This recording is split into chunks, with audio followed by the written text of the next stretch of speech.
चलने की हमने ठानी है, ये देश मेरा अभिमान है, ये मिट्टी मेरी जननी है, इतिहास के पन्नों को उठाकर एक बात दोहरानी है, ये देश मेरा अभिमान है, ये मिट्टी मेरी जननी है. Greetings everyone. Today, Khizra Khan from Kanpur Nagar is stand before you to speak on the topic 75 years of Indian Constitution, a journey of rights, duties and progress. It all started from 9 December 1946, when the Constituent Assembly first sat down to draft Indian Constitution, which was formally adopted on 26 November 1949. It is remarkable for a country as diverse in language, religion, caste, creed, culture, attire to stood by its constitution till now. So what is the secret sauce in it? According to me, the flexibility in the constitutional provision is the main ingredient. Having said that, the question arises, if we can change the constitution entirely? The answer to this can be given by the landmark judgment of Keshwaran Bharti versus State of Kerala case, which asserts that the parliament can amend the constitution, but it cannot alter its fundamental values. As we all know, that our constitution makers prioritize rights over duties.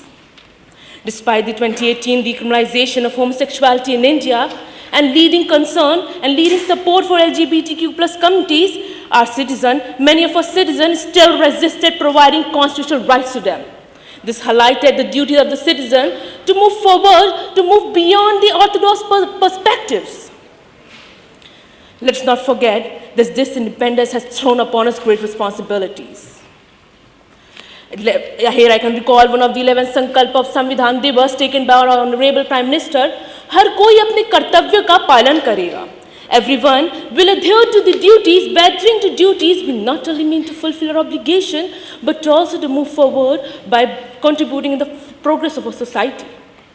Dr. B.R. Ambedkar said that the progress of any society depends on the progress of its people, and the progress of any people depends on the social justice they receive. By social justice here I mean where farmers receiving fair prices for their food crops, where each and every section of society living together harmoniously, where women stepping out without any hesitation at any hour of the day and grabbing opportunities fearlessly. At last, I would like to conclude by saying, है मुल्क बड़ा तो मसले हैं, हल होने हैं, हल होंगे भी, दिल हारना शोभा नहीं देता, आए चाहे सौ मुश्किल भी. बस खोट नहीं हो नीयत में, ये हुआ तो फिर बर्बादी है.